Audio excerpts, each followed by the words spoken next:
Alors pour ce qui est de la distinction entre laxiste et modéré, bien sûr, c'est un sujet qui est extrêmement complexe et tout dépend de quelles considérations on tient compte et dans quel domaine. Mais on peut éventuellement, de façon résumée et simplifiée, en apporter quelques jalons afin de mieux se représenter la chose. Bien sûr, Ibn Taymiyyah, rahimahullah, il ramène une règle extraordinaire que je vais citer et qui est la charte de la modération. Puisqu'il faut envisager si on envisage le sujet de la modération sous l'angle de la préservation de la religion, puisqu'on peut, comme je disais, cela touche à d'autres domaines, mais si on reste strictement dans le domaine de la préservation de la religion, eh bien, on envisage la chose sous deux angles. Sur la défense de la religion et la défense de l'honneur des croyants et des musulmans. Alors bien sûr, parfois il y a embouteillage ou il y a opposition entre l'obligation de défense de la religion et l'obligation de défendre l'honneur des musulmans. Et bien sûr, lorsqu'on en arrive à, à ce cas de figure, eh bien, il y a plusieurs combinaisons possibles, mais je vais essayer d'être le plus bref possible, quitte à extrapoler un peu. Il y a le cas de l'innovateur musulman, il y a le cas de l'innovateur zindiq, et il y a le cas du croyant musulman qui a commis une erreur d'ijtihad. Dans quelles conditions on condamne le premier, donc le second il est tout le temps condamnable, et on condamne le dernier. Eh bien, il y a des conditions qui sont immuables, c'est-à-dire que dans l'absolu, l'innovateur est toujours condamnable, et il y a des conditions qui sont fluctuantes, comme par exemple un ijtihad dans un certain contexte et une certaine époque, eh bien, on pourrait éventuellement extrêmement condamner son auteur, ou on estimerait que son ijtihad il est d'une gravité, il est d'une gravité impardonnable, et alors que dans un autre contexte, dans d'autres conditions, eh bien, on jugerait qu'on accorderait des circonstances atténuantes à l'auteur de cet ijtihad qui, dans d'autres temps, sous d'autres ciels, eh bien, fut considéré comme extrêmement grave. Donc il y a aussi des considérations à prendre en compte, donc je ne vais pas développer ce point. Mais lorsqu'il y a un embouteillage entre l'obligation de préserver la religion, dans l'absolu, et la préservation de l'honneur des musulmans, il est possible d'en extraire une règle extraordinaire.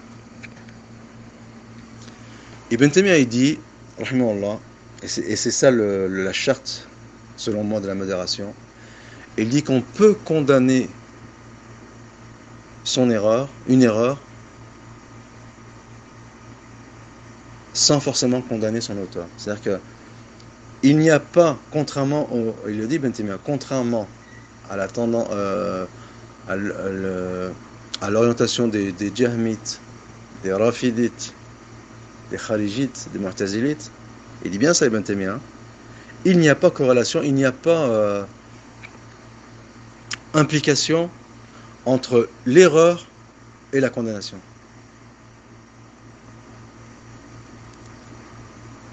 Et en fait, ce qui fait qu'on condamne ou non, c'est selon un certain nombre de considérations, mais dans l'absolu, il n'y a pas une implication définitive et logique entre l'erreur et la condamnation de l'erreur. Donc c'est le thème de son livre sur le Raf al-Malam, Aimat al-A'lam, d'une part.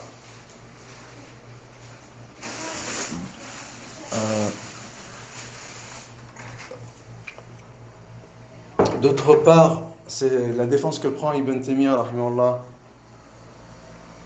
à l'encontre, en faveur de Abu al-Hassan al-Ash'ari dans Tisaniya, contre un certain rigorisme hanbalite qui condamnait à outrance Abu al-Hassan al-Ash'ari. Et c'est la raison pour laquelle Ibn Taymiyyah il a cherché à concilier entre le hanbalisme et l'ash'arisme sous cet angle-là. C'est-à-dire que amenuiser la rancœur qu'avaient les hanbalites contre les ash'arites, et inversement aussi, mais tout en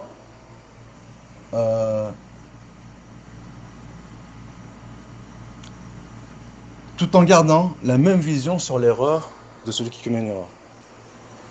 Donc, dans un premier temps, il n'y a pas une corrélation entre l'erreur et l'auteur de l'erreur. Ensuite, la modération, elle s'inscrit au milieu entre deux extrêmes. Parce qu'Ibn Taymiyyah, il appelle l'exagération dans la sévérité, il appelle ces tendances, il appelle ce penchant un penchant qui est moussaouite. Donc ce sont des savants, à l'image des juifs, qui ont le corps dur. Ibn Taymiyyah, il parle en ces termes. Et donc j'en ai traduit des passages dans les nectars taymiyens.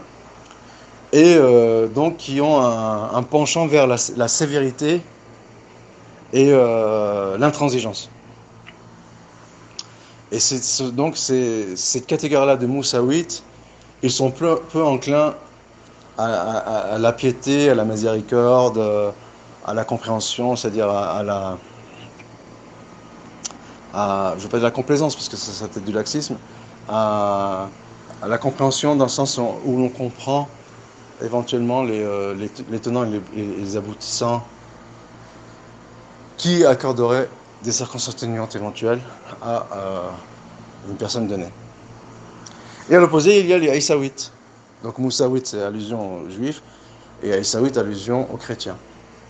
Et les Aïssaouites, eux, ils sont enclins à la piété, à la miséricorde, au pardon, mais contrairement au premier, eh bien, ils baignent dans l'ignorance. Et au milieu, il y a la modération. C'est exactement de cette façon que l'on dessine la modération. La modération, c'est quoi? C'est un savoir approfondi qui est corrélé avec une miséricorde infinie. Et il y a bien sûr, il y a toujours cette corrélation entre le savoir et la miséricorde. Et on a même un verset du Coran qui va dans ce sens-là. Rabbana wasa'ta kulli shay'in ilman wa rahma. Je n'ai plus le verset en tête, désolé, je n'ai pas de stihdar. Et donc, désolé donc si j'ai écorché le verset. Et donc, il y a cette double qualité chez les grandes références de la religion et qui ont une approche universaliste dans leur relation avec les autres, et qui est qu'ils sont empreints, qu'ils emmagasinent à la fois un grand bagage scientifique, et à la fois ils sont empreints d'une grande miséricorde. Et à l'inverse, on prend des groupes comme les Kharijites, eh bien, leur dureté, elle n'a de... leur dureté, elle est à hauteur de leur ignorance. Et ce qui est intéressant, c'est que par le passé, j'avais mis en avant que une vision universaliste qui est empreinte de miséricorde, qui cherche éventuellement à réconcilier dans l'ensemble, dans un ensemble, ou au sein d'un groupe, où il y a un milieu et deux extrémités, où on prend la voie du milieu en prenant une hauteur et en ayant une vue d'ensemble, en cherchant à réconcilier les extrêmes. Et cette réconciliation elle est basée sur le pardon. J'ai dit que c'était une approche universaliste. Et en cela, Alain Soral, bien sûr, même si avec du recul, il faut nuancer cette réconciliation, mais si je prends l'idée générale, le fait qu'Alain Soral, il a cherché à réconcilier entre deux extrêmes, entre on va dire l'immigration, dont le symbole était Roger Garaudy pour ce qui est de la thèse négationniste, et entre guillemets les Français de souche, dont le symbole était Forisson pour la question du négationnisme. Eh bien, Alain Soral, il a cherché, et peut-être arrivé dans une certaine mesure, à concilier ces deux extrêmes. Alors bien sûr, d'ailleurs, il y a des enjeux politiques dans lesquels je ne vais pas entrer, donc c'est des considérations plus complexes, mais en tout cas, j'ai fait un parallèle entre cette volonté de réconcilier les extrêmes et la vision universaliste d'Ibn Taymiyyah, qui a cherché à réconcilier entre les Hanbalites et les Ash'arites, et on a crié au scandale en disant que je comparais Alain Soral et Ibn Taymiyyah. Bien sûr, c'est un raccourci, et notamment, si Ibn Taymiyyah, je ne le compare même pas, c'est-à-dire que je ne le mets pas sur le même niveau qu'Ibn Taymiyyah, des grands penseurs occidentaux tels que Einstein, donc a fortiori, je ne vais pas mettre sur le même pied d'égalité Alain Soral et Ibn Taymiyyah. Ça coule de source. Là aussi, il faut pas être très fut-fut pour comprendre que je ne mets pas Alain Soral sur le même pied d'égalité qu'Ibn Taymiyyah. Ça coule de source. À la limite, c'est une chose. Lorsqu'on a affaire sur d'accusation, il faut la laisser passer, puisque intrinsèquement, elle est ridicule. Et donc, cet universalisme, il est basé sur cet équilibre entre la préservation de la religion et la préservation de l'honneur du musulman. Et la préservation de la religion, ce sont des valeurs intrinsèques à la religion. Et la préservation de l'honneur du musulman, et c'est ce qui rend c'est ce qui crée les amalgames, et c'est ce qui rend le sujet complexe, eh bien, il est sujet à interprétation. Il n'y a pas de certitude dans la façon de défendre la religion. C'est le relève de l'ijtihad, de dire qu'un tel on doit le condamner ou un tel on doit lui accorder des circonstances atténuantes. C'est la relève de l'ijtihad. Mais de dire qu'un tel s'est trompé, que l'erreur qu'on attribue à un tel, eh bien ici, cette vérité, elle est absolue, elle est intrinsèque. Et dans la situation où on met en avant les erreurs, on pointe du doigt les erreurs d'une grande référence de la religion, et que éventuellement cela entache sa réputation, eh bien, il y a un intérêt supérieur qui est celui de la préservation de la religion. Et lorsque, de nos jours, et je l'ai bien expliqué dans la vidéo où j'échange de façon subliminale, on est d'accord, avec le cheikh Ahmed Aneslallah, que pour ce qui est d'atténuer les conflits entre néo-ash'arites et salafis, ou de remettre en question un certain rigorisme chez certains salafis en direction des ash'arites, cela ne consiste pas à dire que finalement le conflit avec les ash'arites est plus sur la forme que sur le fond. Cela ne consiste pas à minimiser l'erreur des ash'arites et de les intégrer dans le giron du traditionnalisme et de l'orthodoxie, sous prétexte de niveler les erreurs, de niveler les conflits avec les salafis. Ça, c'est du laxisme. Ça, c'est du laxisme à l'état pur. Alors, je ne veux pas entrer dans les considérations annexes. C'est un sujet extrêmement complexe, très intéressant, mais je ne vais pas entrer dans les considérations, à quel moment la condamnation s'impose, à quel moment on doit fermer les yeux, ainsi de suite. Je ne veux pas entrer dans ces considérations-là qui qui sont techniques et qui relèvent de la pratique. Mais si je reste dans la théorisation, le simple fait de dire que l'ash'arisme, en vue de niveler les conflits intraconfessionnels, que l'ash'arisme n'est pas l'hérésie que l'on présente, ça c'est du laxisme. Et là c'est vraiment la frontière nette entre la modération et le laxisme. La modération consiste à dire l'ash'arisme est une hérésie,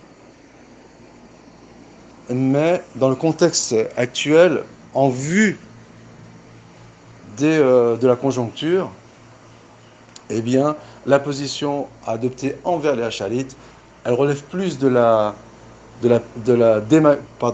elle relève plus de la diplomatie que du traitement coercitif et sévère qui, bien sûr, qui sont éventuellement légitimes dans des sociétés homogènes et opaques et hermétiques. Et donc, l'ash'arisme est une hérésie, et l'attitude à avoir envers cette hérésie dans le contexte actuel, eh bien, c'est de faire preuve éventuellement de diplomatie. C'est ce qu'a fait Ibn Taymiyyah à son époque, et non de démagogie. Bien sûr, et j'expliquais dans la vidéo en question que la frontière entre la démagogie et la diplomatie, elle est poreuse. Il y a une dimension obscure à expliquer ces choses, mais si on reste dans l'extrapolation et dans la théorisation, dans la notion purement abstraite, c'est que on condamne l'erreur qui est l'ash'arisme, on ne condamne pas forcément leur auteur. C'est-à-dire que dans un certain contexte, il est possible de se comporter avec des ash'arites, avec diplomatie, mais cela ne justifie pas de se comporter avec eux avec démagogie, en validant ou en cautionnant leurs erreurs. Et a fortiori, bien sûr, donc c'est ce qui met encore plus en exergue la méthodologie biaisée du littéralo-rigorisme, et a fortiori pour des orthodoxes, des salafis qui sont coupables d'erreurs ou qui ont commis des erreurs, et a fortiori quand ces erreurs elles relèvent de l'ijtihad, et a fortiori quand ce ne sont pas des erreurs mais tout simplement une différence de point de vue. Wallahu ta'ala a'lam wa alayhi at-tuklan. Et pour reprendre une expression qui était chère à Cheikh Mouqbil al-Wadi'i, Wallahu al-musta'an.